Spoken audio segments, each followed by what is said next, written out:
Lo, balita ko po uuwi daw po yung apo nyo galing Maynila. Sinong apo? Hala, nakalimutan nyo na po kagad, Lo. Kakasabi lang po sa inyo ni Manang Tess no makalawa. Tatlo kayong apo ko eh. Sino nga uli ang uuwi? Lo, tatlo nga po kaming apo nyo, pero yung dalawa po ay anak ni Tita Dolores. Sina Mark at David po. Sila ba? Buti naman at naisipan nila magbakasyon dito. Ang tagal na nilang hindi nakakapunta rito eh. Bakit nga pala ngayon lang sila uuwi kung kailan magbibiyernes Santo na? Di ko rin po alam, Lo eh. Basta nabanggit lang po sa akin ni Manang Tess yun. Tumawag daw po sa telepono. Sabi magbabakasyon daw po dito. Dapat pinalipas muna nila ang mahal na araw. Alam mo naman sa lugar natin, masyadong delikado ang paligid kapag ganitong Semana Santa. Nakausap ko nga po sila kanina dahil tumawag po sa telepono. Ako po ang nakasagot. Sinabihan ko nga po si Tita Dolores na ipagpaliban muna ang pag-uwi. Pwede namang sa susunod na linggo na lang eh. Pero ayaw talaga po makinig eh. Hindi po sila naniniwala na delikado sa atin kapag Holy Week. Paano nga mga taga Maynila. Hindi naniniwala sa mga pamahiin at paniniwala ng mga taga-probinsya.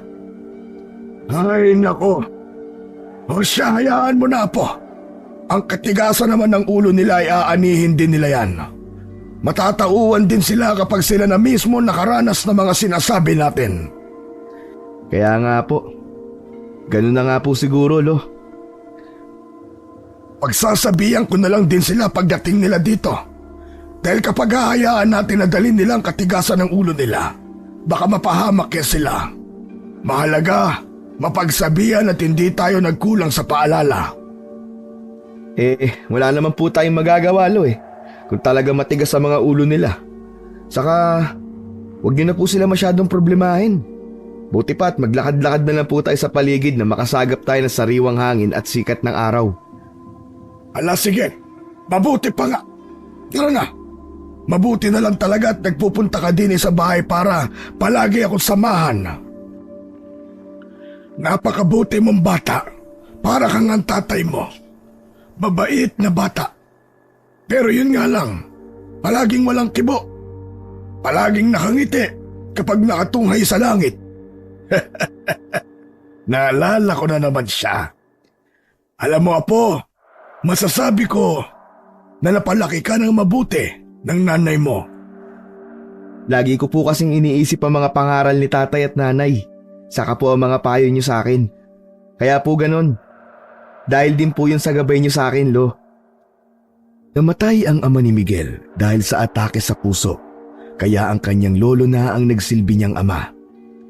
Ilang bahay lang ang pagitan ng bahay nila Miguel sa bahay ng kanyang lolo. Kaya napupuntahan nila ito agad. May kasama naman sa bahay ang lolo nila, si Manang Tess, na sinasaruhan ng ina ni Miguel. May naiwang maliit na karinderya ang ama ni Miguel at napagyaman ito ng kanyang ina. Nang lumago na ay tumulong na rin si Miguel sa pag-aasikaso ng kanilang negosyo. Pagkatapos ni Miguel na mailibot ang kanyang lolo, nagpaalam na siya para tutulungan naman niya ang ina sa karinderya. Nadatnan niya itong may lalaking kausap. Nangungutang ito sa ina na nagkakahalaga ng 10,000 piso para may magamit sa bisyo nitong sugal. Kahit nangako itong babayaran sa susunod na linggo, ay hindi ito pinautang ng kanyang ina. Dahilan para magalit ang lalaki. Muntik nitong masuntok ang kanyang ina, mabuti na lang at nakalapit si Miguel. Marahas na itinaboy ni Miguel ang lalaki. Sira ulo ka! Hindi ka lang pinautang, sasaktan mo na ang nanay ko? Ako ang harapin mong animal ka. Malakas ang lobo dahil babae ang kaharap mo eh. O sige, nandito ako ngayon. Ano? Square tayo? Anak, huwag mo siyang patulan. Baka mamaya'y masaktan ka. Hayaan mo na lang siya. At wala naman talaga ako may papautang sa kanya kahit mamilit pa siya. Loko kasi tunay eh. Ayos lang po ba kayo? Oo, ayos lang ako, Miguel. Tama na, huwag ka na makipag-away. Di ko lang po talaga kaya na makitang binabastos kayo. Saka tayo na lang pong dalawa magkakampi dito eh. Pababayaan ko pa ba kayo? Ganyan lang talaga ang buhay, Miguel. May mga ganyan talagang tao. Kung sino pang may kailangan, siya pang matapang. Buti na rin po at hindi nyo pinautang ang lalaking yun. Di naman magbabayad ng utang yun eh. Sakit sa ulo lang ang inabot ng mga naniningil sa kanya sa huli niyang utang. Bayaan mo na, anak. Bayaan mo na. Sige o, kundi lang po dahil sa inyo eh. Ay, oo nga pala, Nay. Sinabi ko na po kay Lolo na darating ang dalawa niyang apo. Ano? Lagot? Ba't mo naman sinabi, anak? Kabiling-pili na ni Ate Dolores. Gusto niyang sorpresahin ng itay. Wala na, sira na ang plano niya. Paano pa magiging sorpresa kung sinabi mo na pala? Wala naman po kayong sinabi sa akin na hindi pala dapat sabihin kay Lolo eh. Saka isa pa, karapatan niya po na malaman para makapaganda siya sa pagdating ng anak at mga apo niyang matapobre. Saka sa dami ng araw na pwede silang magpunta rito para magbakasyon, mahal na araw pa talaga ang napili nila. Naku naman, anak, hayaan mo na sila. Sa'yo nang mahaba-haba nilang bakasyon eh. Palibasa mga laking Maynila, mga walang alam. Hindi ba nila alam na pinakadelikadong araw dito ang Semana Santa? Ano ba, Miguel? Hindi kita pinalaking mapanghusga. Saka isa pa, hayaan mo sila mag-enjoy rito. Matagal na silang hindi umuuwi. Mabuti nga't naisipan nilang bisitahin si Itay eh. Di ko naman po inahadlangan ang kaligayahan nila, Nay. Ang sa akin lang po, wala dapat madamay sa kung ano man ang mangyayari sa pagpunta nila dito. Masyado mong pinangungunahan ng mga bagay-bagay, Miguel. Hindi pa man nangyayari. Pampihira ka naman, oo. Katulad ka talaga ng yumao mong ama. Alangan naman sa ibang tao po ako magmamana, Nay. Siyempre, magmamana po ako sa ama ko at sa inyo na nanay ko. Hala. Oo na. Sige na. Nay, kung sakasakali po matuloy sila, saan naman po sila matutulog? Dito sa bahay ng lolo mo. Malaki naman yun, hindi ba? May mga kwarto yun. Saka hindi naman sila tutuloy sa atin, anak. Dahil ang tingin sa atin ni Ate Dolores ay singliit lang ng langgam. Baka magkagali sila sa pagtuloy nila dito sa atin at sa atin pa isisi.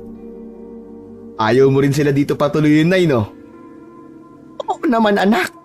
Diyos ko, sa ugali ng Dolores na yon, baka hindi ako makapagtimpi. Baka mapatay ko siya. Wala pa naman ng Diyos kapag mahal na araw. Ayoko talaga sa babaeng yon. Napakamata pobre. Oo, Nay. Kalma lang. Umiinit na naman po ang ulo niyo eh. Kanina ako pinapakalma niyo, ngayon kayo naman. Huwag mo na kasi akong tanungin tungkol sa kanya. Kumukulo ang dugo ko pag naririnig ko ang pangalan ng babaeng yon. Pero ikaw kung gusto mo makipagkaibigan sa mga anak niya, wala namang problema sa akin. Nako, Nay. Malabo pong mangyari yun. Baka nakakalimutan niyo na po kung ano nangyari nun. Anak naman, mga bata pa naman kayo nun, saka hindi dapat kayo madamay sa away namin mga magulang nyo. Maswerte talaga ako sa inyo, Nay. Sayang, hindi kayo tatandang magkasama ni Tatay. Nay, wag po kayo magagalit sa tatanong ko ah. Wala po ba kayong plano na magkasawa uli? Wala na, anak. Focus na lang ako sa maliit nating negosyo. O siya, tulungan mo na ako magluto. Mamaya, marami nang kakain dito sa karinderya natin. Buong araw namang nagtatrabaho ang mag-ina. Nakapagtapos naman ng kolehiyo si Miguel, pero mas pinili niyang samahan na lang ang ina nito sa pag-aasikaso sa kanilang maliit na negosyo. Dahil mabenta naman ito. Wala naman ding naging problema ang ina nitong si Merly. Natuwa pa nga dahil may katuwang siya sa kanyang karinderya. Maya-maya ay nagulat na lang ang dalawa nang makita si Lolo Tasio na nagpunta sa karinderya. Oh, Lo! Naparito po kayo. May kailangan po kayo? Dapat inutusan nyo na lang po si Manang Tess na pumunta dito para hindi na po kayo napagod. Naku po, hayaan mo na akong maglakad-lakad. Ang lapit-lapit lang naman ito mula sa bahay eh. Nandito ako para magpaluto ng pagkain. Nagsabi ka na lang po sana kanina, Lo, para hinatid ko na lang po sa inyo. Ano bang gusto niyong pagkain? Apo, wag ka masyado mag-alala sa akin. Malakas pa ang katawan ko. Saka tawagin mo na nga si Merle at siya ang gusto ko makausap. Sandali lang po. Nay! Nay! Gusto raw po kayo makausap ni Lolo. Kayo pala, Itay. Naparito po kayo. Merle, ako'y magpapaluto sa iyo ng pagkain para sa pagdating ng Ate Dolores mo. Huwag kang mag-alala at babayaran ko ang lahat ng yan. Minsan lang sila umuwi dito, kaya gusto ko sana ay matikman nila ang mga luto ng kanyang ina nung nabubuhay pa. Ikaw lang naman ang nakakagawa nun dahil sa'yo na ituro ng inay mo kung paano lutuin ang kanyang mga recipe. Sige ho. Wag niyo na pong alalahanin. Ako na pong bahala dun. Wag niyo na ho kong bayaran. Sa pamilya naman po ito. Gasino naman po ang pagluluto. Hindi, Merle. Tanggapin mo ang pera. Bayad ko yan. Ibukod mo ang negosyo sa personal na gastusin. Kahit piso ang mabawas sa negosyo, malaki yun. Hindi kumpleto ang 1,000 kapag nabawasan ng piso. At kahit kapamilya mo pa ang katransaksyon mo, kailangan ay may bayad pa rin katulad ng sigil mo sa mga customer mo para patuloy ang agos ng negosyo pagdating sa kita. Lagi mo yang tatandaan, Merle. Ganyan ang dapat mong isipin kapag negosyo ang usapan para hindi ka nalulugi. Maraming salamat po, Itay. Nakakahiya naman po sa inyo pero kayo kasi. Alam ko yan. Dumaan din ako sa pagninegosyo. Kailangan talagang mahigpit ka sa ganyan. Sige na. Dalahin mo na lang sa bahay ang mga pagkain para sa pagdating nila may makakain silang masasarap.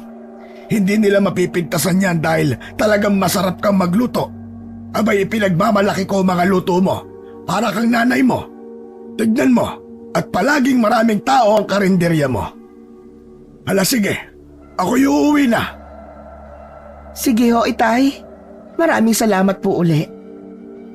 Ilang araw pa ang nakalipas nang dumating na ang anak ni Lolo Tasio na si Dolores at ang dalawang apo nitong sina Mark at David. Itay, Mano ho. Kumusta naman po kayo dito? Aba, kay tagal ko na pong hindi nakakabisita sa bahay na ito. Oo nga, mahigit 2 dekada na rin. Mabuti nga at napadalaw kayo. Kung hindi pa maglakihan ng ganito mga apo ko hindi mo pa dadalhin dito. Balak mo yatang papuntahin dito kapag pantay na ang mga paa ko. Naku, Itay, hindi naman. Pinagtapos ko lang po ng pag-aaral ang mga bata. Nako. Tigil-tigilan mo ko, Dolores. Anak kita at kilalang kilala ko ang pag-uugali mo. Alam kong may sadya ka kaya ka pumunta rito. Pwede mo nang sabihin sa akin ngayon para makapaghanda na ako ng desisyon. Kung ganun, Itay, di na po ako magpapaligoy-ligoy pa. Alam naman nating hindi ka na pabata. Ilang taong ka na ba ngayon? Mas mabuti na ayusin na natin ang mga maiiwan mong ari-arian. Dahil baka pag-awayan pa namin yan na magaling kong manugang. Kilala ko po si Merle. Kaya lang naman huyo nagtsatsaga dito dahil alam niyang may makukuha siya na pamana sa yumao kong kapatid. Baka mamaya nga ay mas malaki pa ang mamanahin nila kaysa sa akin. Dapat nga hindi na sila pamanahan. Wala naman na ang kapatid ko, hindi ba? Saka, iniwan naman sa kanyang negosyo. Alam ko mabubuhay na sila roon. Dapat nga hindi na sila maghabol pa sa mana. Anong pinagsasabi mong mana? Hindi pa ako patay. Napakasama talaga ng ugali mo, Dolores. Hindi ka pa rin nagbabago. Wala kang makukuha sa akin, nisip ko. Ibebenta ko lahat ng ari-arian para mapakinabangan ko habang buhay ako. Di ba kayo'y may mga napundar din na mag-asawa? Pagyamanin niyo mga yon at hindi yung pundar ng iba ang pinagdidiskitahan mo. Itay, ang hinahabol ko lang po dito ay ang para sa mga apo mo. Tagal-tagal din kaming hindi nauuwi dito, kaya alam kong matagal na rin may nabubuong sabuatan dahil ang kasakasama mo dito ay ang hipag kong makapal ng muka. Alam kong nasusulsulang ka dahil matanda ka na. Pero tandaan nyo, Itay, buhay pa ako. Ako ang anak mo at hindi ang babaeng yun na sampid lamang sa pamilya natin. Patay na ang kapatid ko, kaya dapat wag siyang maghabol. Huwag mong pag-isipan na masama ang ibang tao. Hindi mo naman sila nakakasama na madalas para pagsabihan mo sila na masama. Kita mo na, Itay? Sa pagtatanggol mo pa lamang sa kanya, alam na kung sino ang kinakampihan mo. Ako na nga itong nasa harapan mo, tunay mong anak. Tapos siya pa rin ang nakikita mo. Diyos ko naman, buhay ito. Maya-maya ay natigilan ng mag-ama sa pag-uusap nang dumating si Miguel. Lo? Nandyan po ba kayo? Pasok ka, Miguel. Anong kailangan mo? Lo. Medyo matatagalan lang daw po ang pinapaluto nyo. May inihintay pa po kasing isang putahe. May bisita po pala kayo. Magandang araw po sa inyo. Ayos lang yan, Apo. Hindi pa naman gutom ang tiya mo. Hayaan mo lang si Merly. Huwag ka mong masyadong magmadali. Sabihan mo na rin ang nanay mo na dito naman ang hali at maghapunan para magkasakasama tayong lahat. Sige po, Lo. Sino naman yan, Itay? Tinawag ka pang lolo. Siya si Miguel, ang pamangkin mo sa nag-iisa mong kapatid. Sanggol pa yan nang umalis ka dito. Miguel, siya naman ang tiya Dolores mo. Siya po ba ang nakausap ko sa telepono? Kayo po pala si Tia. Kamusta po kayo? Sasabihin ko na po kay nanay na madaliin na po ang pagkain. Nakarating na po pala kayo eh. Pasensya na po sa tagal ah. Medyo marami po kasing niluluto si nanay para sa inyo. Ikaw na pala ang anak ni Merly. Anak nga po ako ni Merly. Bakit po? Para po yatang may laman ng sinabi nyo. Bait-baitan ka, iho. Malalaman ko rin ang tunay niyong ugali. Alam ko naman na sa umpisa pa lang ay pera lang talaga ang habol ng nanay mo sa kapatid ko. Ngayong wala na ang kapatid ko at matanda na si Itay, lumalapad na ang ngiti nyo. Dahil alam niyong malaki ang makukuha niyong mana dahil magbubunga na ang pagsisikap niyo kay Itay. Hindi po kami ganun. Nagkakamali po kayo. Tama nga po si nanay. Mata pobre ka. Aba bakit? Hindi ba mukhang pera ang ginagawa nyo? Andito pa kayo sa bahay ng Itay. Pasipsip kayo mag-ina. Halata namang mana lang ang habol nyo rito. Sa inyo na ho ang mana nyo. Hindi namin kailangan yan ni Inay. May sarili naman po kami negosyo eh. Saka ang pagpunta-punta ko po rito ay para alagaan si Lolo. May sarili naman po kaming bahay eh. Saan ang galing ang bahay nyo, Aber? Saan galing ang perang pinagpatayo nyo ng bahay? Ang pinagpatayo nyo ng negosyong karinderyang kakarampot ang kita. Kanino galing ang pera?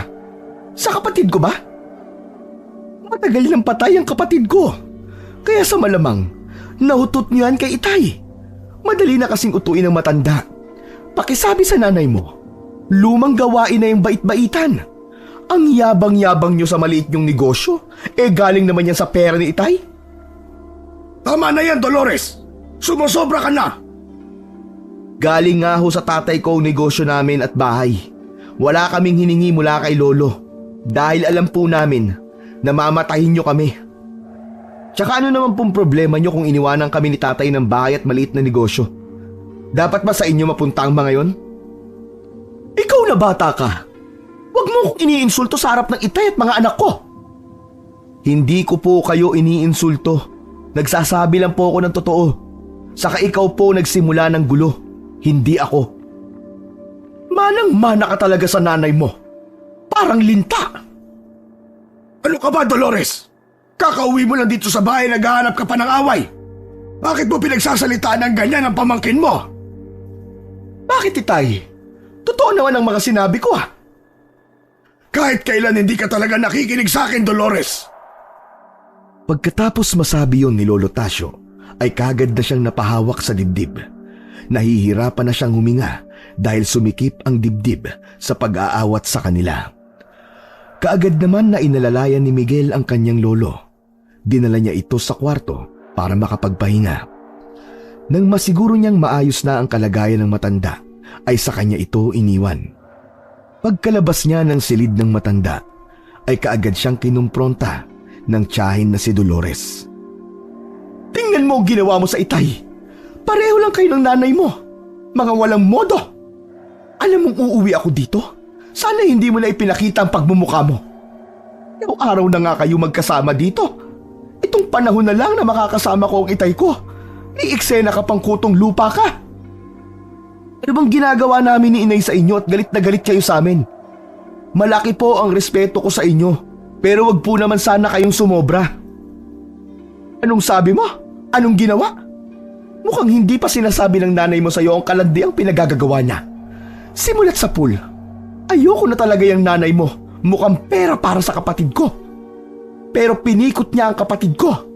Nagpabuntis siya ng maaga kaya napilitan siyang magpakasal. Tapos, magkakandahirap ang buhay nilang dalawa. At kinamatayan na yun ang kapatid ko. Tapos ngayon, namumuhay kayong maginhawa mula sa pinaghirapan ng kapatid ko. Mga walang kwenta talaga kayo. Sakto namang nasa likod na ni Dolores si Merly na may daladalang pagkain. Rinig na rinig niya ang mga sinabi ni Dolores, kaya naman napakunot ang kanyang noo. Inilapag niya muna ang mga dala niyang pagkain sa kusina ng padabog, dahilan para sundan siya ng tingin ni Dolores. Ba, nandito ka na palang babae ka. Wala ka pa rin pinagbago, no? Isa ka pa rin linta na mahilig sumipsip. Dahan-dahan ka lang sa mga pananalita mo, Dolores. Bakit? Ayaw mo marinig ng mga bata ang kalandian mo? Hindi na nakapagtimpi pa si Merly at sinugod na niya si Dolores. Sinabunutan niya ito sa pinagsasampal-sampal. Lumaban naman si Dolores pero sadyang mas malakas talaga si Merly.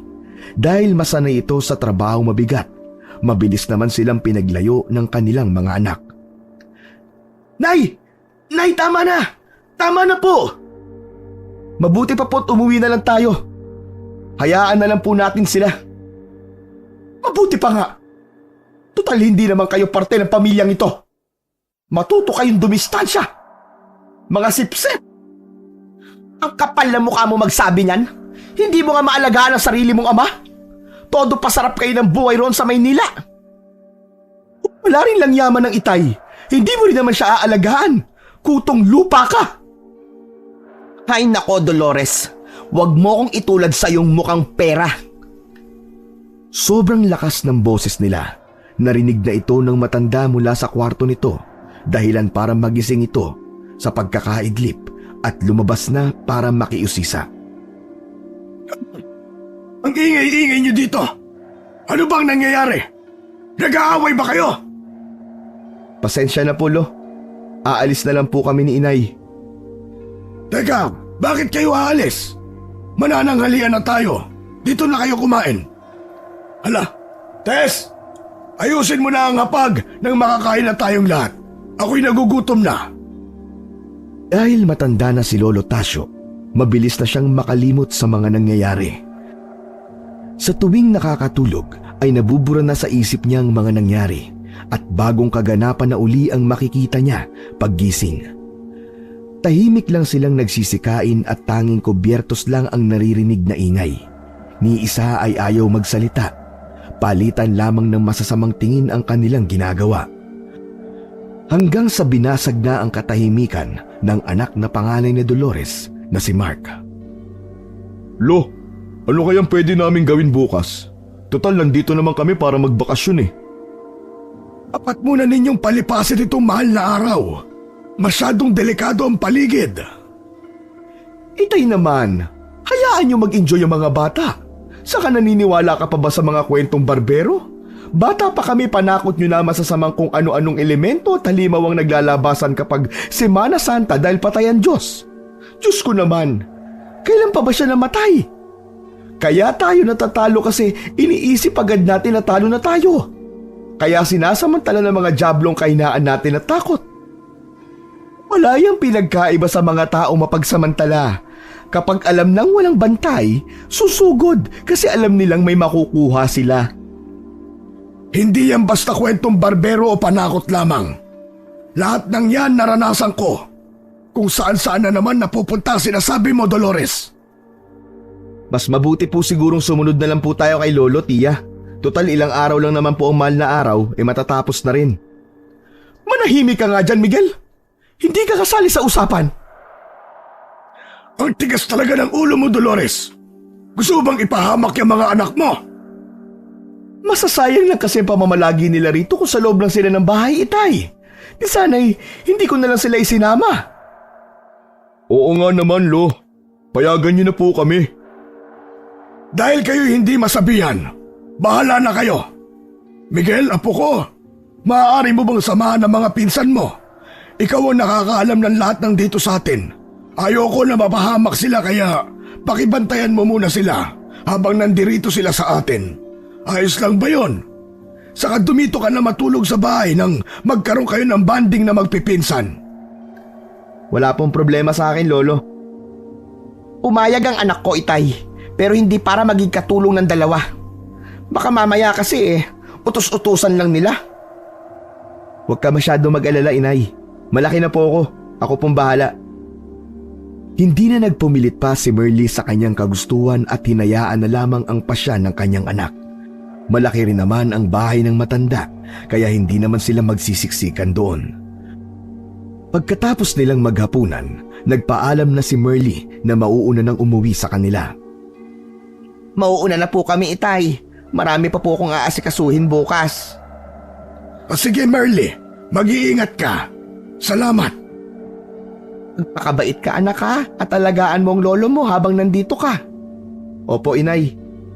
Makabili naman po kayo. Diyan lang naman po kayo sa bahay natin eh. Basta, anak. O sige na, tutuloy na ako. Umalis na ang kanyang ina. Sakto rin naman na tapos na silang kumain. Kaya nagligpit na si Miguel ng kanilang pinagkainan.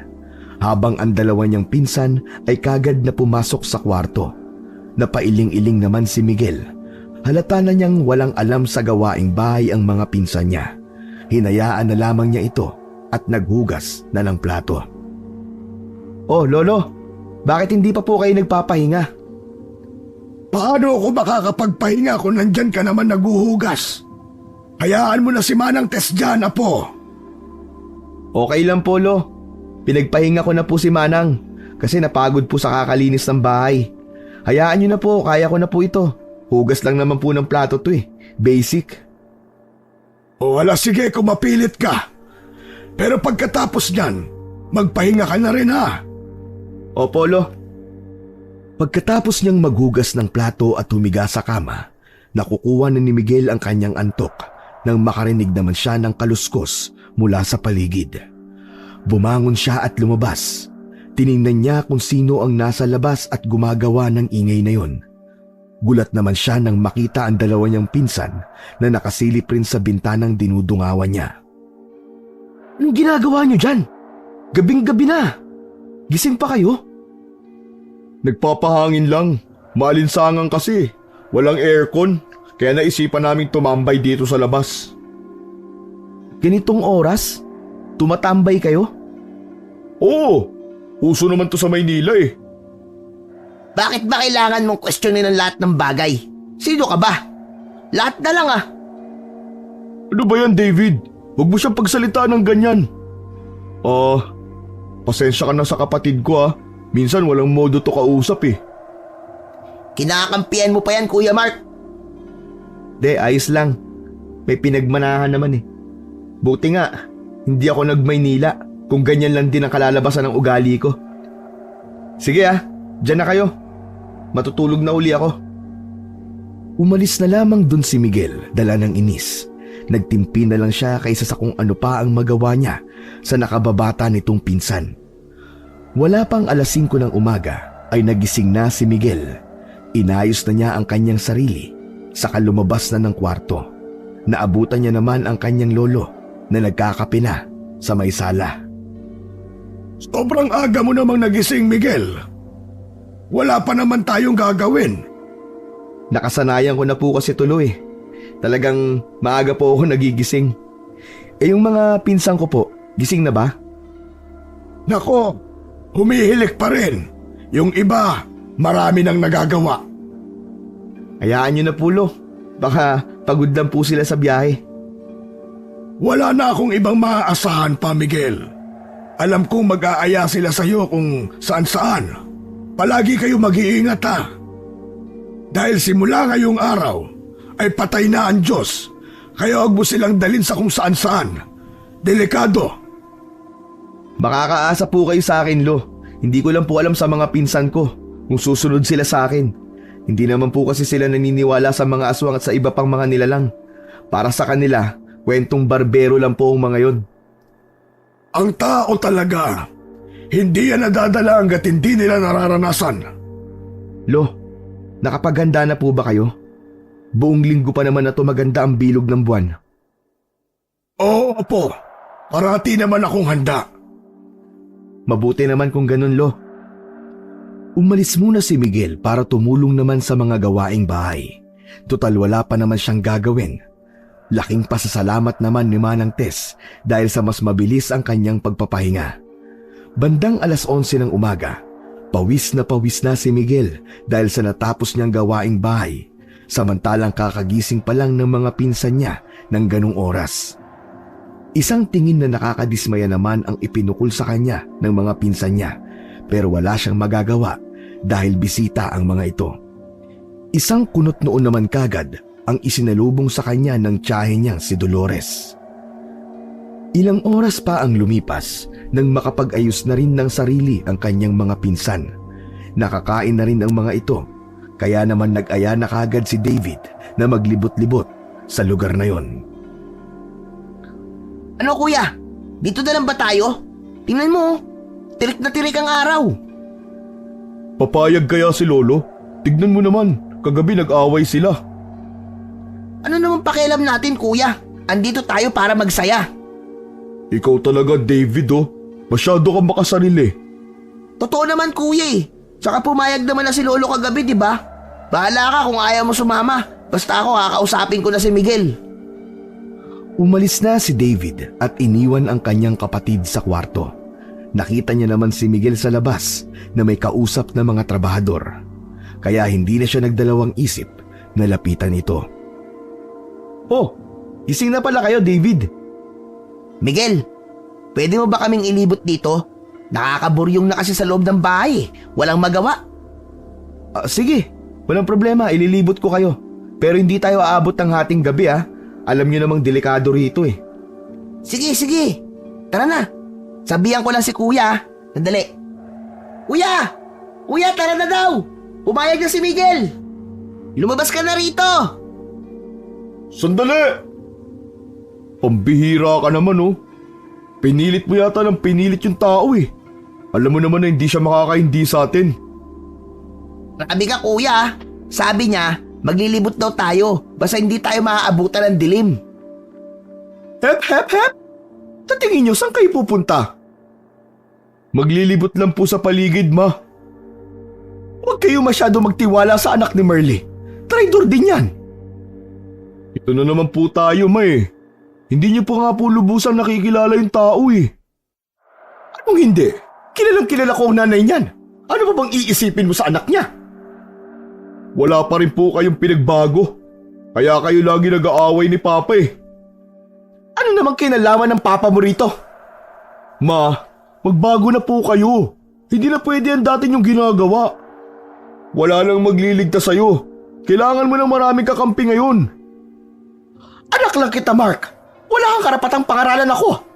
Isa pa, bakit mo kinakampihan ang mga sipsip at walang kwentang mag-ina na yon? Kalimutan niyo na po kasi yung nakaraan, ma. Kung hindi mo siya gusto, huwag po kayo magsalita ng hindi maganda laban sa kanya. Manahimik ka, Mark! Katulad na katulad ka talaga ng ama mo. Basta, pinaalalahanan ko lang kayo. Sige ma, aalis na po kami. Ano ba ang una natin pupuntahan dito, Miguel? Kayo, ano ba ang gusto niyong makitang lugar? Meron bang ilog o lawa dito? Basta yung pwedeng paliguan. Bakit gusto mo naman dun, David? Eh di ka naman marunong lumangoy, di ba? Para magtampisaw, syempre. Ang init kaya ng panahon ngayon. Buti na lang may malapit na ilog dito. Meron din namang lawa pero huwag na tayo sa lawa. Ha? Bakit naman? Eh di ba mas maganda dun sa lawa? Hindi ligtas doon kapag mahal na araw. Marami ng batang nalunod doon. Minsan naman, natatagpuan na lang ang mga katawan nila na wakwak ang tiyan. Sus! Kwentong barbero lang yan! Di naman talaga totoo mga aswang eh. Ikaw ba sa tagal mo na rito, may nakainkwento ka na bang aswang? Oo, pero bata pa ako nun. Ibig sabihin lang nun, hindi yan totoo. Bata ka pa pala nung nangyari yun eh. Malikot ang pag-iisip ng bata. Malay mo, namalikbata ka lang. Tama na nga sa kwentuhan. Baka mapunta pa yan sa away eh. Huwag na tayo mag-aksaya ng panahon. Pumunta na tayo sa ilog. Tara na, bilisan na natin. Mabuti pa nga, bago ako tuluyang matakot sa mga kwento ni Miguel. Natawa naman si Miguel sa sinabi ni David. Naglakad na sila patungo sa ilog. Panay ang kanilang kwentuhan hanggang sa makarating na silang tatlo sa nasabing ilog. Ang ganda pala dito sa ilog. Parang paraiso. Tsaka sariwang-sariwa ang hangin. Ang lamig. Oo nga eh, parang napunta tayo sa ibang dimensyon no? Maganda talaga dito. Pero huwag kayo masyadong mag-ingay ha. Baka makagambala tayo ng hindi natin nakikita. Ay nako Miguel, ayan ka na naman eh. David, wala naman sigurong mawawala kung susunod tayo kay Miguel. Tama ka. Kaya huwag na lang tayo mag-ingay. Sumunod na lang ang dalawa sa sinabing yon ni Miguel. Habang silang dalawa ay naliligo sa ilog, nakaupo lang sa isang sulok si Miguel. Tumitingin-tingin lang sa mga pinsan niya. Hindi ka ba maliligo, Miguel? Masarap ang tubig. Presko. Ah, hindi na. Dito na lang ako. Maligo lang kayo dyan, sige. Hindi na muling pinilit pa ni Mark at hinayaan na lamang si Miguel. Kakalangoy niya sa ilog, nakakita siya ng isang maliit na kubo sa hindi kalayuan. Dala ng kanyang kuryosidad, lumapit siya kay Miguel para tanungin ito. Meron bang nakatira sa kubo na yun? Saan? Ayun ba? Ah, wala na. Matagal nang abandonado yun. Talaga? Bakit naman? Saka, may tumira ba dun dati? Meron. Kubo sa tabing lawa yun. Ang tumira dyan, isang matandang lalaki pero patay na. Tapos yung ibang tumitira naman dyan na kamag-anak, hindi naman nagtatagal. Ah, ganun ba? Hindi na nag-usisa pa si Mark. Medyo natakot na rin ito dahil mukhang hindi naman nagbibiro si Miguel sa mga sinabi niya. Sa sobrang pagsasaya nila sa ilog, hindi na nila namalayang nagdidilim na ang paligid. Naku, madilim na pala. Umahon na kayo sa tubig. Agaw dilim na. Bakit hindi niyo ako ginising? Alam niyo namang bawal tayo magpagabi sa lugar na to, di ba? Nakatulog ako eh. Pambihira. Sige na, umahon na kayo. Umuwi na tayo. Pasensya ka na. Di ka na namin ginising, tulog na tulog ka kasi. Kaya hindi ka na namin inistorbo ni kuya. Maya-maya pa ay nagpalit na nga ang dalawa ng damit. Mabilis ding nagdilim ang paligid dahil sa mga nagtataasang mga puno. Taimtim na nagdadasal si Miguel habang sila ay naglalakad. Pinagpawisan na sila sa paglalakad pero napansin nilang paulit-ulit lang silang bumabalik sa kanilang pinanggalingan. Wala ba kayong napapansin? Kanina pa tayo lakad ng lakad dito ah. Hindi man lang tayo umuusod. Hindi naman kalayuan ang bahay natin sa ilog, di ba? Patay. Ito na nga ba sinasabi ko eh. Napaglaruan tayo. Oh, napaglaruan? Ano bang dapat natin gawin? Teka, balik na rin natin ang mga kasuotan natin. Sa tingin niyo ba makakatulong yon? Baka nag-iba na lang tayo ng ruta. Imposibleng magkamali ako sa daan. Kabisadong kabisado ko ang lugar na to. Pwede ba, David? Huwag ka na magreklamo. Sumunod ka na lang. Ayan na naman kasi kayo sa pamahiin eh. Mambihira naman kayo. Masyado kayo nagpapaniwala sa mga ganyan-ganyan eh. Pabayaan mo na nga lang yan kung ayaw niya, di wag. Hindi pwede. Baka maligaw yan mag-isa. Hindi na yan makakabalik. Dali na, bilisan nyo na. Palalim na ng palalim ang gabi. Hindi na umangal pa si David at binaligtad na rin ang kanyang damit. Maya-maya pa ay nakarating na rin sila sa abandonadong kubo. Hingal na hingal sila nang huminto sa tapat. Dali-dali silang pumasok sa loob ng kubo. Takot at nag-aalala sila dahil paniguradong nag-aalala na rin ang kanilang pamilya. Sigurado ka bang ligtas tayo dito, Miguel? Siguro, hindi ko alam. Pero dito na lang tayo magpalipas ng gabi. Bukas ng umaga na lang natin hanapin ang daan pa uwi. Mabuti pa nga. Mukhang delikado na rin ang paligid eh. Bahala kayo. Basta isa lang ang alam ko. Hindi ako makakatulog sa lugar na to. Pwede bang wag ka na lang mag-inarte? Eh bakit ba? Sa ganun ang nararamdaman ko eh. Bakit ba lahat hindi pwede? Huwag na kayo mag-away dalawa. Magpahinga na kayo. Dapat hindi tayo maingay. Baka may kung anong makarinig sa atin. Tumahimik naman kagad ang dalawa. Hindi naman mapakali si David at panay-panay ang kanyang tingin sa paligid. Matibay pa naman ang kubo. Maalikabok lamang ito at maraming sapot ng gagamba. Pagtingin niya naman sa paligid ay nakaupo at tulog na ang dalawa. Wala na rin siyang nagawa kundi pumikit na rin.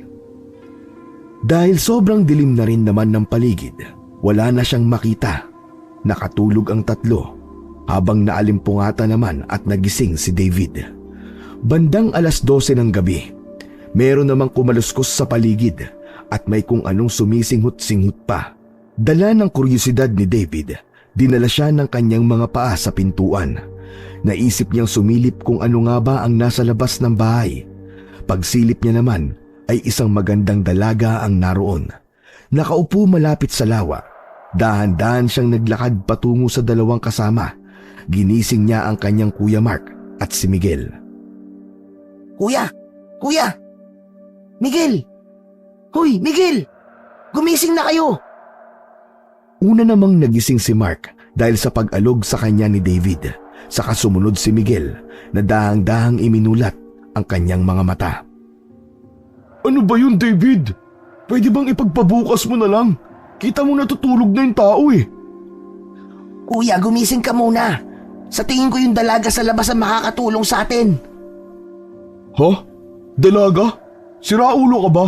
Walang gagala ngayong ganitong 10 oras na ng gabi. Paano kung meron? Imposible talagang mamalikmata ako. Kahit silipin niyo pa sa labas. Nagkatinginan naman ang dalawa. Nag-antayan kung sino ang magpapasyang sumilip. Magandang dalaga ba kamo? Mag-ingat kayo. Minsan, mapanlin lang ang mga mata. Baka mapahamak pa tayo. Ngayon ka lang ba nakakita ng magandang dalaga? Baka pwede nating hingan yun ng tulong. Ayoko na magtagal pa dito eh. Sige, tingnan natin. Silipin muna natin kung totoo yung sinasabi mo. Kung hindi, lagot ka talaga sa amin. Nauna namang sumilip si Mark. Hindi siya makapaniwala sa kanyang nakita. Isang magandang babae ang nakaupo sa gilid ng lawa. Kakaiba pa ang kanyang kasuotan. Maganda at balingkinitan pa ang babae. Totoo nga sinabi niya, Miguel. Tingnan mo dali, ikaw ang sumilip dito. Nagdadalawang isip man si Miguel na tingnan pero kalaunan ay pumayag na rin siya at sumilip. Pagkatingin niya naman ay mas lalong lumapit ang dalaga sa kanilang kubo. Alam niyang parang may mali rito. Parang may mali Mas maganda siguro kung dito na lang muna tayo. Alam mo Miguel, napapansin ko masyado kang takot. Bakla ka ba ha? Ano naman magagawa ng isang hamak na babae? Baka pwede ko siyang ligawan. Napakababaero mo talaga, David. Umiral ka na naman.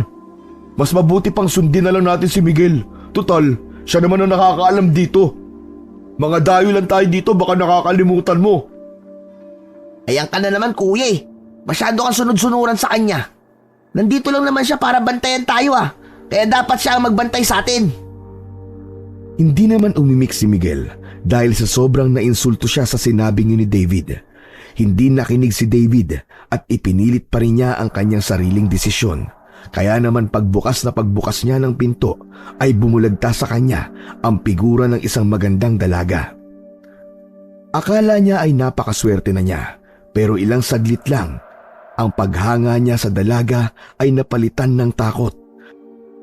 Lalo na nang maganap sa kanyang harapan ang pag-iibang anyo nito bilang isang manananggal. Nanginig ang kanyang tuhod na para bang napako na lamang siya sa kanyang kinatatayuan. Hindi niya alam kung ano ang gagawin. Nang akmang susunggaban na si David ng manananggal ay dali-dali namang naisara ni Miguel ang pinto. Nagmamadali sila sa pagkilos pero hindi nila alam kung saan magtatago dahil wala namang pagtataguan sa loob ng kubo. Nagsiksikan na nga lang sila sa isang sulok at hindi nila alam kung hanggang kailan sila magtatago sa kubo. Ano nang gagawin natin? Ayoko pang mamatay.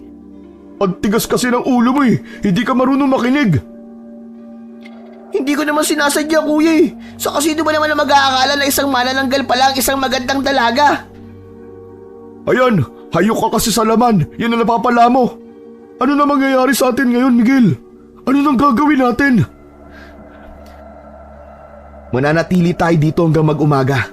Kapag nakita na natin ang sinag ng araw, pwede na tayong lumabas. Aalis na ang manananggal sa mga oras na yun. Ang tanong, kaya ng kubo na to na protektahan tayo sa nagwawalang manananggal sa labas? Yun lang. Yun ang hindi ko alam. Pwede mabilisin nyo na mag-isip. Nagwawala na ang manananggal sa labas. Huwag na kayo magkwentuhan dyan. Pambira naman kayo. Hindi natin alam kung hanggang kailan magwawala ang manananggal sa labas. Kaya bilisan nyo na. Sige, ganito na lang. Kapag pumasok siya rito sa kubo, sabay naman tayong lalabas sa pinto sa likod ng kubo. Basta tumakbo tayo ng mabilis, sa kung anong kaya niyong bilis. At wag kayong lilingon sa likod, basta diretso lang kayo ng takbo. Wala na ba talagang ibang paraan, Miguel? Masyadong delikado ang gagawin natin. Wala na akong ibang paraan na naisip. Habang nag-uusap ang dalawa, todo dasal naman si David sa gilid, lalo na nang makita nito ang kuko ng aswang na tumagos na sa bubong. Kailangan na nilang magmadali. Ilang minuto pa ang lumipas, tuloy pa rin sa pagwawala ang aswang. Ngunit bigla itong tumahimik at tanging mahihinang pagsinghal lang ang kanilang naririnig mula sa aswang. Maya-maya pa ay bigla na lang silang nagulat nang bigla na namang magwala ang aswang. Nasira nito ang bubong at ilang sandali pa'y tuluyan lang nakapasok. Kagaya ng plano, nang makapasok na ang manananggal, ayun din ang oras ng pagtakbo nila palabas ng kubo. Kumaripas sila ng takbo. Niwala na silang oras para lumingon hanggang sa mapunta sila sa talahiban. Doon sila napaupo at nagtago. Sigurado naman silang hindi sila makikita ng manananggal. Natatakpan rin naman ng malaking puno ang pinagtataguan nila. Napadapa na ang tatlo habang si Miguel tinatakpan ang bibig ni David para hindi ito makagawa ng kahit na anumang ingay. Ingat na ingat sila sa kanilang galaw na halos kahit ang simpleng paghinga ay hindi na nila magawa, lalo na nang paikot-ikot lang sa kanilang itaas ang manananggal. Bandang 2:00 yon ng madaling araw, tuluyan nang umalis ang manananggal sa itaas nila. Kaya naman nakapagdesisyon na silang maglakad pauwi ng bahay. Nginig na nginig sa takot si David habang si Mark naman ay nagtatapang-tapangan. Nakauwi sila ng bahay bandang 2:30 ng umaga. Dali-dali namang kumatok si David sa bahay ng kanyang lolo. Maya-maya naman ay pinagbuksan sila nito. Nagulat pa sila nang makitang may daladalang itak ang matanda. Gulat na gulat sa kanila ang kanilang lolo nang makita silang pawis na pawis at namumutla ng dahil sa takot. Bakit ngayon lang kayo? Di ba ang usapan natin na hindi kayo magpapagabi? Mahabang istorya, Pulo. Papasukin niyo po muna kami. Pumasok na nga ang tatlo at pagkapasok nila ay nanghingi kagad sila ng tubig. Ulang na lang buong laman ng pitsil ang maubos nila. Pinagpalit muna sila ng damit. Naroon din si Merly at alalang-alala ito sa anak na si Miguel. Agad namang lumapit ang galit na si Dolores. Saan naman kayo galing? Pinag-alala niyo pa kaming dalawa ng lolo niyo na hindi niyo kami pinatulog. Pasensya ka na, Ma. Medyo napasarap kami sa paliligo eh. Hindi naman namin alam na nagdilim na ang paligid. Di ba ikaw ang inatasan na bantayan tong dalawang pinsan mo, Miguel? Bakit hindi ka mapagkatiwalaan? Baka ikaw pang nanguna. Responsableng bata ang anak ko. Baka mo matitigas ang ulo ng mga anak mo at hindi niya mapagsabihan. Huwag kang maninisi. Huwag nang magsisihan. Ang importante, ligtas na nakauwi ang mga bata. Saka intindihin mo na lang sila. Binata ang mga yan. Saka isa pa, alam ko naman na nagdesisyon sila ng tama. Kaya nga sila nakauwi ng ligtas. Ama, si Lolo. Natuto na po kami, Ma. Anong ibig mong sabihin, David? Kasi nakaikwentro po kami ng aswang eh. Ang akala ko ba kwentong barbero lang ang mga yan. Huwag paniwalaan, hindi ba? Ngayon, ikaw na ang nagkikwento. Akala ko rin po dati, Lo eh. Pero ngayon, hindi na po. Buti na lang talaga at nandyan si Miguel.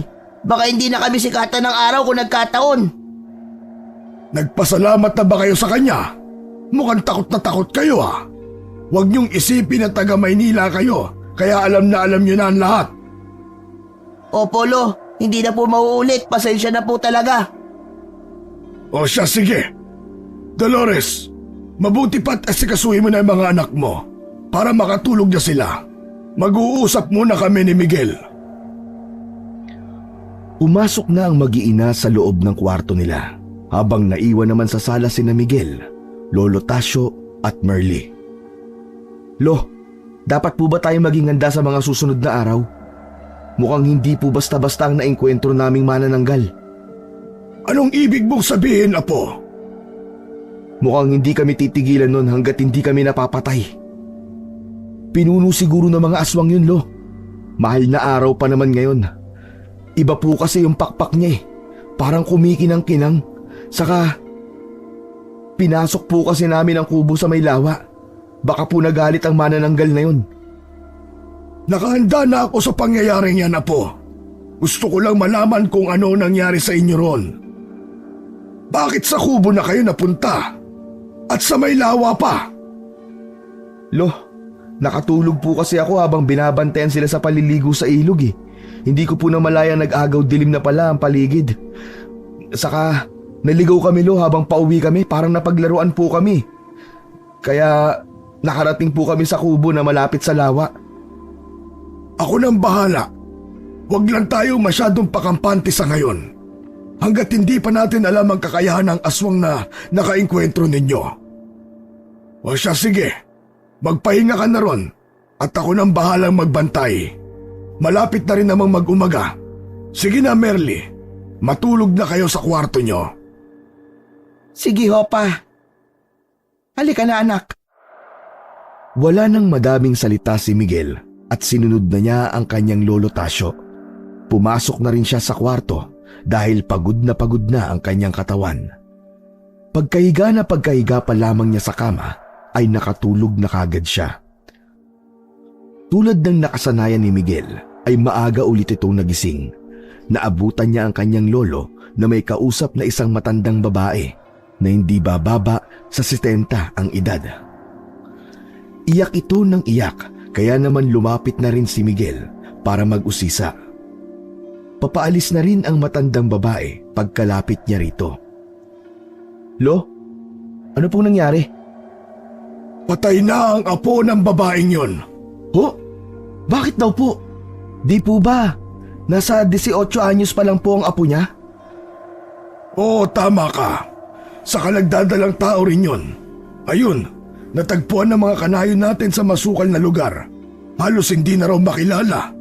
Parang nilusob ng mabangis na hayop. Wala na raw ang bata sa loob ng tiyan niya. Pati raw ang asawa ay natagpuan sa di kalayuan. Halos malapit lang sa bangkay ng kanyang asawa. Patay na rin. Mukhang nakipaglaban ang dalawa sa aswang bago sila pinatay.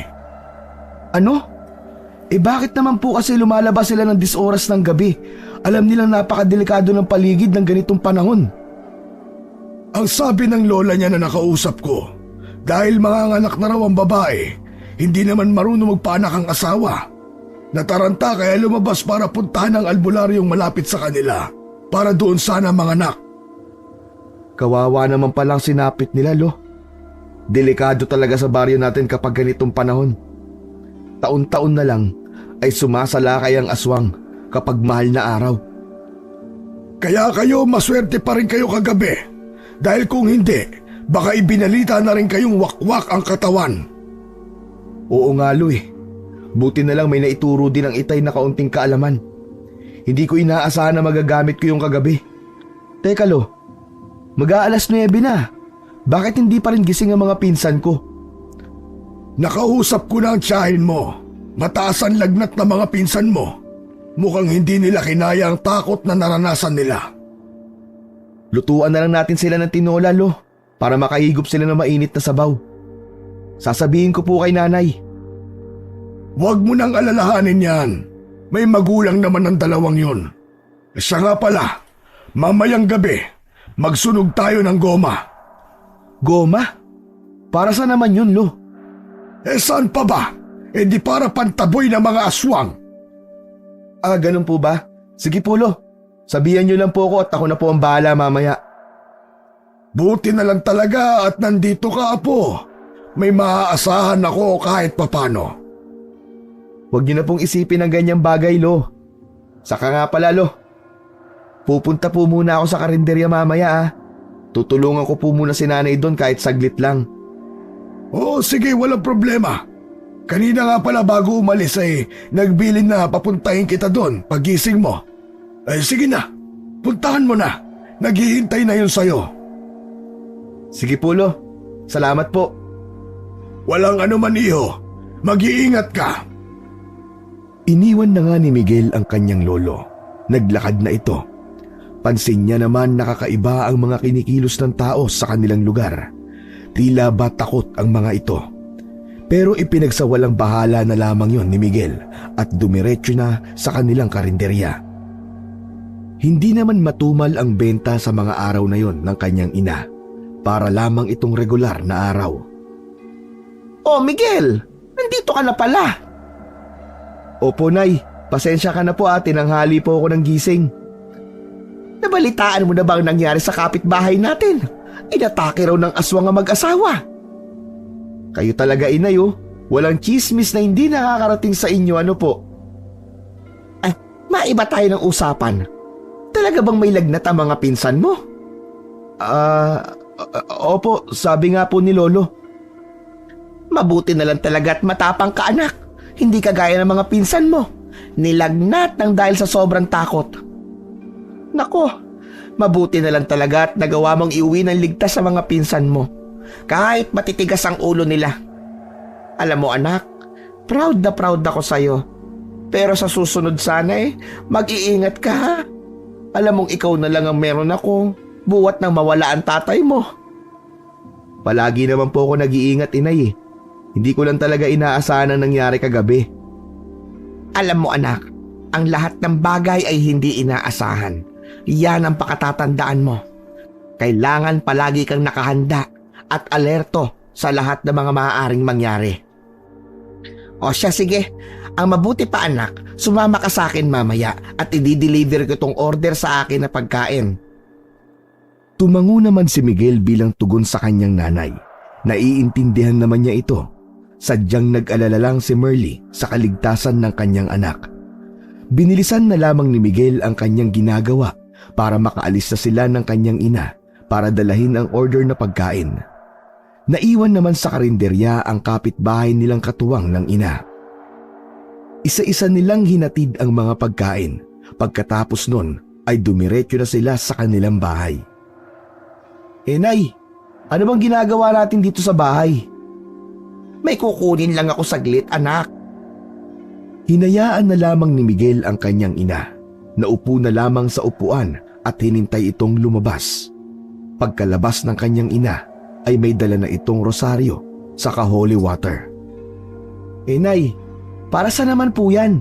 Hindi naman po ako nasapian ng masamang espiritu Ay pambihira kang bata ka, puro katanong. Para sa iyo ang lahat ng to. Proteksyon mo na rin. Alam ko naman na hindi kita mapipigilan na samahan mo yung mga pinsan mong anak Maynila. Kaya dapat lang na may proteksyon ka sa katawan. Malay mo yung magamit mo to. O di kaya isaboy mo sa Tia Dolores mo para matanggal ang masamang espiritu na bumabalot sa kanyang pagkatao. Baka sakaling bumait. Ay nako inay, matanda na po kayo ni Tia Dolores. Kalimutan niyo na po ang nakaraan. Saka ayos naman na po kami ng mga pinsan ko eh. Basta, dalhin mo ito kahit saan ka magpunta habang kasama mo mga batang yon. O sige na, bumalik ka na sa lolo mo. Mas kailangan ka niya doon. Saka ka na umuwi kapag nakabalik na sila sa Maynila. Paano ka naman po inay? Di ba sabi ko po ihahatid kita sa karinderya? Hindi na kailangan anak. Dito na lang muna ako sa bahay. Magpapahinga muna ako. Nandun naman si Sabel Nabilinan ko na siyang magsara ng maaga. Sige po inay, kapag kailangan niyo po ako mag-utos lang po kayo para puntahan ako doon kina lolo ha. O sige anak, lakad na. Mag-iingat ka ha. Bumalik na si Miguel sa bahay ng kanyang lolo. Nang nadatnan naman niya ang bahay, tahimik ang paligid. Ang kanyang lolo na mahilig tumambay sa labas wala ng oras na yon. Kaya hindi na siya nagdalawang isip na pumasok sa loob. Naabutan niya ang lahat ng tao sa bahay ay nasa kwarto ng kanyang dalawang pinsan. Pagkakita kay Miguel ay nag-iba kagad ang timpla ng muka ni Dolores. Galit na galit itong tiningnan si Miguel. Kasalanan mong lahat ng to! Bakit po? Ano po bang nangyari? Sobrang taas ng lagnat ng mga anak ko. Hanggang ngayon hindi pa rin sila nakakabangon. At kasalanan mo lahat yon. Pinabayaan mo kasi sila. Hindi ko po sila pinabayaan, Tia. Baka siguro sa sobrang takot na naramdaman nila kaya nilalagnat po sila. Teka sandali po, tatawag po ako ng albularyo. Albularyo? Ang gagawin ng albularyo sa mga anak ko? Hindi naman sila nasapian. Tiningnan na lamang ni Miguel ang kanyang lolo at doon na lamang nag-antay ng kasagutan. Tama na Dolores, hindi natin madadaan yan sa ganyan. Huwag na tayo magsisihan. Sige iho, lumakad ka na. Bago pa lumala ang sakit ng mga pinsan mo. Sunduin mo ang albularyo dito sa atin. Lumakad na nga si Miguel at ilang minuto lang ang nakalipas ay naroon na ang albularyo sa bahay nila. Sinuri nito ang mga pinsan ni Miguel. Ayon sa albularyo, wala naman daw naging problema at normal lang ang kanilang lagnat. Napanatag naman kaagad ang loob ng lahat nang marinig ito. Pero ayon sa albularyo, wag pa rin daw pakampante dahil hindi basta-basta ang nakaengkwentro nilang aswang. Babalik-balikan daw sila nito hanggat hindi nagagawa ang gusto. Tila gusto raw biktimahin ng aswang na yon ang magkapatid dahil nagawang lagyan ng marka. Pagkatapos nun ay nagpaalam na ang albularyo dahil marami pa raw siyang pupuntahan na mga kailangang gamutin. Sakto namang pagpatak ng 6:00 ng gabi ay inutos na ni Lolo Tasio ang magsunog ng goma sa bakuran para hindi na raw maamoy ng aswang ang magkapatid. Dali-dali namang sinunod ni Miguel ang utos ng kanyang lolo. Halos kalahating oras din siya sa labas sa kakabantay sa sinusunog na goma bago maisipang pumasok sa loob ng bahay. Naabutan niya ang kanyang lolo na nilalagyan ng kadena at kandado ang mga bintana at pintuan. Lo, ano po yung ginagawa niyo? Naghahanda kung sakaling atakihin tayo ng aswang para may laban tayo. Mabuti at maglagay ka rin ng itak sa kwarto mo. Mas mabuti na manigurado tayo. Sige po Lo, kukunin ko na po yung itak. Saka Lo, dun po muna ako sa kwarto nila Mark at David. Ako muna ang magbabantay. Mabuti pa para makagalaw na rin ang Tia Dolores mo. Saka tingnan mo ang kwarto mo kung nakasara na ba mabuti ang mga bintana. Sige po Lo, balikan ko po kayo maya-maya. Napatango naman ang matanda kaya kinuha na nga ni Miguel ang itak sa kusina. Sa kanya dinaanan ang kanyang kwarto para tingnan kung nakasaradong mabuti ang mga bintana. Pagkatapos noon ay pumasok na siya sa kwarto ng kanyang mga pinsan. Nakita naman niyang nahihimbing na sa pagtulog ang dalawa. Napaupo na lamang siya sa isang sulok. Nakaidlip naman ng saglit si Miguel. Nagising lamang siya dahil sa kaluskos sa paligid. Nakiramdam siya sa paligid ng mga oras na yon para malaman kung saan nanggagaling ang ingay at pansin niya namang nasa gilid yon ng kanilang kwarto. Hindi na nagdalawang isip pa si Miguel na damputin ang kanyang itak. Nagising na rin sina David at Mark nang makita ang anino ni Miguel sa harap nila. Ang buong akala nito'y sasaksakin sila nito dahil sa hawak na itak ni Miguel. Nataranta naman si David at kaagad na napasigaw, dahilan para maalarma sina Lolo Tasio at Dolores. Dali-daling napatakbo ang dalawa sa kwarto na kinaroroonan ng tatlo. Nanlaki naman ang mata ni Dolores nang makitang hawak-hawak ni Miguel ang itak na parang sasaksakin ang dalawa niyang pinsan. Iwan mo yung hawak mo, Miguel! Gusto mo bang patayin ang mga anak ko? Ha? Ano pong patayin? Ka na magmaang-maangan pa! Huli ka na sa akto! May masama ka talagang binabalak sa amin! Napakawalang hiya mo! Huwag po kayo masyadong maingay. Hindi niyo ba naririnig yun? Naririnig ang alin? Kanina pa may kumakaluskos sa labas na hindi niyo man lang narinig. Ihanda niyo ang mga sarili niyo. May aswang sa labas ng bahay natin. Nagkatinginan na lamang sila. Hindi nila mawari kung ano ba ang iisipin nila kay Miguel. Pero pinakiramdaman naman nila ang paligid. Umalis si Dolores dahil may kukunin sa kabilang silid. Maya-maya pa ay narinig nila itong nagpakawala ng nakakabinging sigaw. Naku po! Si Mama! Dali-dali silang napatakbo upang tingnan ang nangyari kay Dolores. Nakita nila itong sinasakal ng manananggal. Nanlilisik na ang mga mata nito at gustong-gusto nang lapain si Dolores. Tila napako naman ang magkapatid sa kanilang nasaksiyan, kaya naman nakatayo lang sila sa pintuan habang si Miguel ang nangunang sumugod sa manananggal. Sumunod naman si Lolo Tasio na noon ay parang may pambihirang lakas. Sinugod niya rin ang aswang. Itinulak lamang siya ng aswang dahilan para tumilapon siya sa kwarto. Pati na rin si Miguel na sinubukang atakihin ng aswang pero mabilis namang nailagan. Kaagad na inangat ng aswang si Dolores gamit lang ang isang kamay. Pagkatapos ay marahas na hinagis ito. Tila hindi interesado ang aswang kay Dolores. Nakatuon ang tingin ng aswang sa magkapatid na Mark at David. Kaya naman maliksi nitong sinugod ang dalawa. Buti na lamang ay naharangan ni Miguel ang aswang. Kaagad niyang nahawakan ang pakpak nito at biglang hinila. Pagkatapos ay sinigawan niya ang mga kasama para tumakbo palabas ng silid.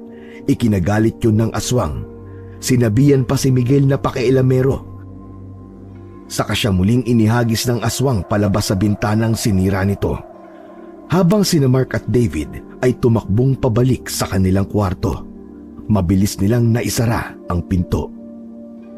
Binangga-bangga naman ng aswang ang pintuan kung saan naroon sina David at Mark. Galit na ito at halos magwala na. Nagingit-ngitan ang mga pangil nito at tumutulo mula sa bibig ang malapot na laway at gustong-gusto na nakainin ang magkapatid. Hingal na si Miguel nang tumayo mula sa pagkatilapon sa kanya. Nang bahagyang makabawi ng lakas ay kaagad siyang bumalik sa loob ng bahay. Dumaan uli siya sa sirang bintana. Naabutan niya ang tiyahing si Dolores na hawak ang rosaryo at umiiyak na nagdadasal. Doon niya naalala na meron din siyang rosaryo sa kanyang leeg. Pwede niya itong gamitin laban sa aswang. Hinubad niya ang rosaryo, sa kanya hinalikan ito. Nagdasal muna siya bago muling lumusob sa nagwawalang manananggal. Sa una ay nagtagisan sila ng lakas. Wala namang nanalo dahil malakas rin si Miguel. Maya-maya pa ay hingal na si Miguel. Dahil sa kanina pa niya kinakalaban ang aswang. Ramdam niya ang matinding galit sa kanya ng manananggal. Lalong nanlisik ang mga mata nito at lalo pang humaba ang pangil. Inipon na ni Miguel ang kanyang lakas. Wala na siyang ibang naisip basta mapatay lang niya ang aswang na yon. Nilabas na rin ng manananggal ang buong lakas nito para masiguradong mapatay si Miguel. At sa pag-atake nila sa isa't isa ay matagumpay na nasaktan si Miguel ng aswang. Isang kalmot sa likod ang natamo niya. Napaluhod naman si Miguel. Hindi siya makagalaw dahil sa pag-inda ng sakit. kaya naman naging kampante ang aswang na atakihin siyang muli. Pero sa hindi inaasahang pagkakataon, naitali naman ni Lolo Tasyo ang pakpak ng aswang sa siradura ng pinto. Gamit ang lubid na inihanda niya, nagpupumiglas naman ang aswang at gustong kumawala. Pero kahit anong gawin nito, ay hindi na siya makawala. Masyadong maigpit ang pagkakatali ni Lolo Tasyo. Kinuha ni Miguel ang holy water na ibinigay ng kanyang ina, saka ito isinaboy sa aswang. Kada saboy ni Miguel ng holy water ay siya namang atungal ng aswang. Umiimpit at umiiyak ang aswang, para bang nagmamakaawa itong sinasabi na tigilan na ni Miguel ang kanyang ginagawa.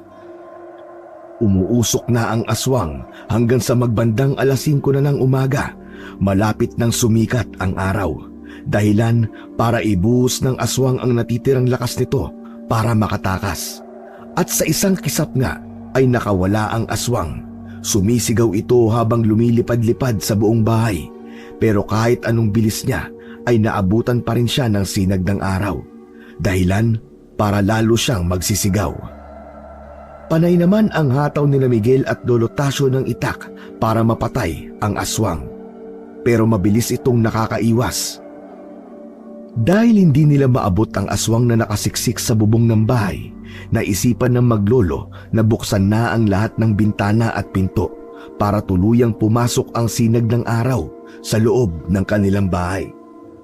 Lalong umatungal ang aswang habang nanlilisik ang mga mata. Wala na itong mapagtaguan. Maya-maya pa ay tuluyan na itong bumagsak sa sahig. Unti-unti itong nanghina hanggang sa tuluyang namatay at naging abo dahil sa sinag ng araw. Dahil sa nangyaring yon, lalong humanga si Lolo Tasyo sa ginawang katapangan ng apong si Miguel. Wala itong ibang inisip kundi ang kaligtasan ng iba. Takot at pangamba ang naramdaman ng lahat. Tarantang-taranta si Dolores na tinungo ang bahay ng albularyo para magamot si Miguel. Nabalitaan naman ng ina ni Miguel ang nangyari sa anak, kaya pati ito ay napatakbo na rin papunta sa bahay ni Lolo Tasyo. Pagdating niya ay naroon na ang albularyo. Ginagamot nito ang sugat ni Miguel. Kinakabahan ito nang makita ang natamong sugat ng kanyang anak. Anak, kumusta naman ang kalagayan mo? Itay, kumusta na ang anak ko? Huwag ka na mag-alala, Merly. Maayos naman daw ang lagay ng anak mo, sabi ng albularyo. Matapang siya. Malalagpasan niya ang simpleng sugat na yan. Malayo sa bituka yan para sa anak mo. Hindi ko po maintindihan, Itay. Ano ba kasi nangyari? Hindi naman po sila lumabas Kasi Merly. Ano? Kung wala ka magandang sasabihin sa anak ko, pues manahimik ka na lang, Dolores. Hindi ko kailangan ng opinyon mo ngayon. Gusto ko lang sanang magpasalamat. Ay, wow! Totoo ba yan? Ikaw magpapasalamat? Ano yan? Magpapasalamat ka kasi napahamak ang anak ko? Pwede ba, Merly? Kumalma ka. Hindi naman ako magsasabi ng masamang salita. Gusto ko lang magpasalamat sa anak mo. Dahil kung hindi dahil sa kanya, baka hindi na kami nasinaga ng araw ngayon. Hindi ka dapat sa akin magpasalamat. Sa anak ko. Pasalamat ka talaga at pinalaki ko yan na may mabuting kalooban. Hindi tulad ng mga anak mo. Merly, wag na nating pahabain pa ang diskusyon. Pwede ba wag muna kayo mag-away? Kahit ngayon lang.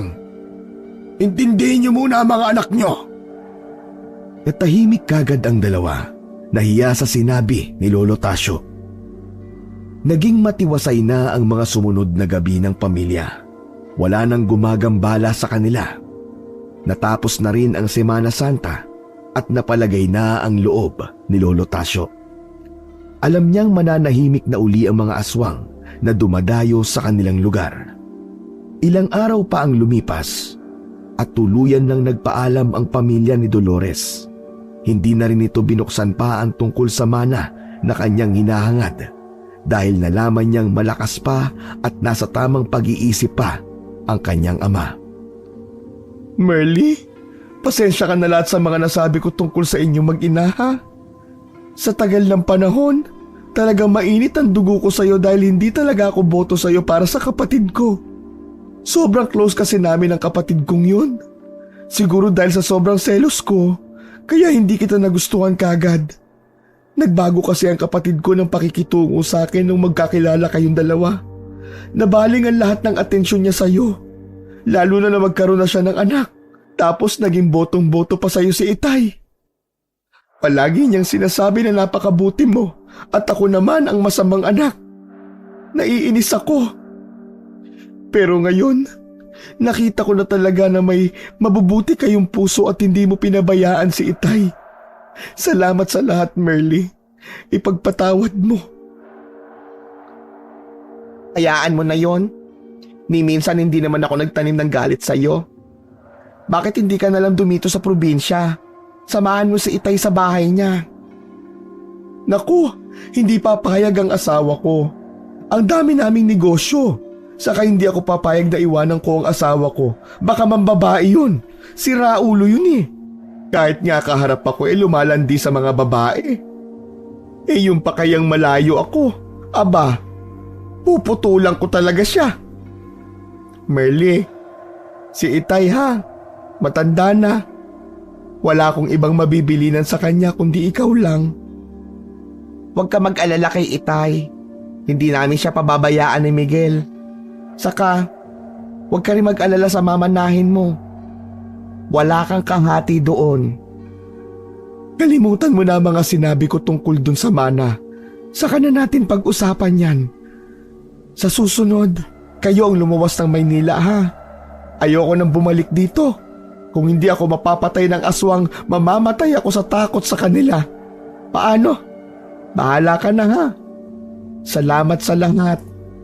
Miguel, maraming salamat sa iyo sa pagliligtas sa amin ng mga anak ko.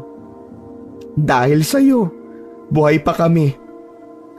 O siya, bantayan mo si Itay ha. Huwag mo siyang pababayaan. Sige po, tiya. Huwag na po kayo mag-alala kay Lolo. Hindi po namin siya pababayaan. Pagkatapos nilang magpaalam sa isa't isa, niyakap ng mag-iina ang matanda. Pinilit nila itong paminsan-minsan ay dumalaw sa Maynila, pero tumanggi si Lolo Tasio. Mas gusto niyang gugulin ang natitirang buhay sa bahay kung saan naroon ang magagandang alaala niya kasama ang yumaong asawa. Lo, balita ko po uuwi daw po yung apo nyo galing Maynila.